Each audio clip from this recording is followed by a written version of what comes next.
like the video. Okay, here we go again, and I'm not gonna beat around the bush on this one. I'm just gonna say it. I dropped Dandadan after the first episode, but let me just explain. A while back, I had a commenter ask if I could review Dandadan, and like most of those comments, I give it a go just to see if there's anything I can extract, whether it be joy or content. And usually, if I can't get past the first episode of an anime, I can't really talk about it because there's nothing to talk about, right? But with Dandadan, it's different. See, I figured this video might do some good in highlighting a few things about myself and how I watch anime that may rub off on you, so let's get down to brass tacks. It's horny, man. What do you want me to tell you? And see, I have this thing where if something is overtly horny and is supposed to be that way, I typically won't even bat an eye at it. It won't be my favorite thing, but I also won't complain. Now, where I do start to complain is where it seems like that's not what the story is about, nor does it play a pivotal role in said story. I kind of crash out, and look, it's not like if I see a bare ankle, uncovered thigh, or slightly moist underboob, I'm up in arms, but whenever I get that slightest feeling that things are happening specifically to keep a certain demographic entertained, it always stands out to me and feels manipulative, for a lack of a softer word, and I'm not slaughtering Dandadan for this. It was noticeable, but it was a piece of the story, so I'll let that slide.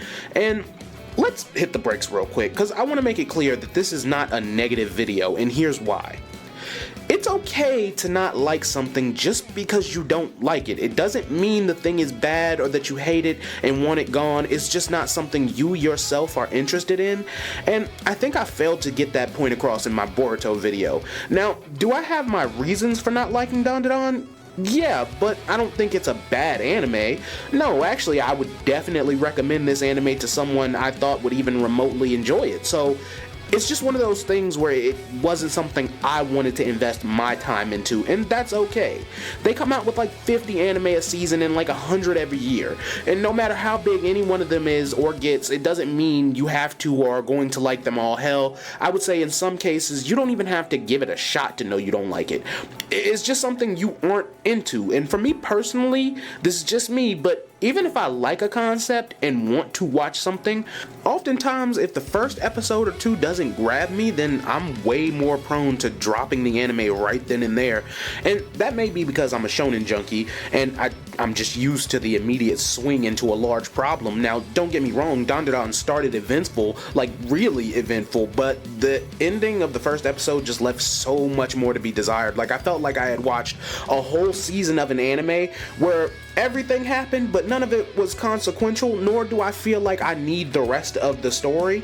And I'm starting to feel a bit bashy about it, so let's jump to some positives real quick. And let me just say, animation, character design, and quirkiness. Those are the three words I would stand on when pitching this show to someone. The character design is unique enough to capture attention, but not so out of left field it's off-putting. Then the show starts off blasting you with personality, and not just like generic personality. It feels like each character is their own thing, and even when similarities pop up, it still seems like those similarities are being filtered through different lenses.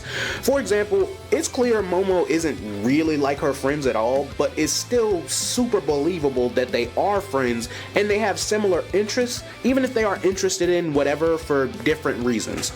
And all of this insight comes from just a little bit of interaction from one episode, which is a good indication that this show has a lot of potential beyond just the topic that it is now.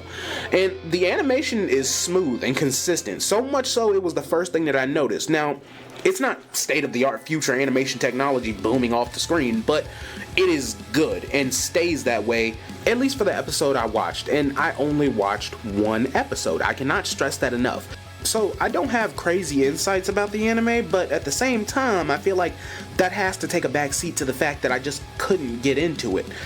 I don't know, and that doesn't mean it's over for Dandadan, because I might double back halfway through or when the show finishes. I just wanted to get that off real quick, but I do want to know what you guys think. What's your opinion on Dandadan? What's an anime you might have only given one episode? Let me know down in the comments, and while you're there, feel free to subscribe and leave a like. That's all I got, and I hope you enjoyed the video, because I appreciate you watching, and until next time, peace. That thunder on me clap, make a nigga think before he act. Have a nigga dying on his back, then we double back. Shooters leaving rubber where you at. That's why niggas never wanna match.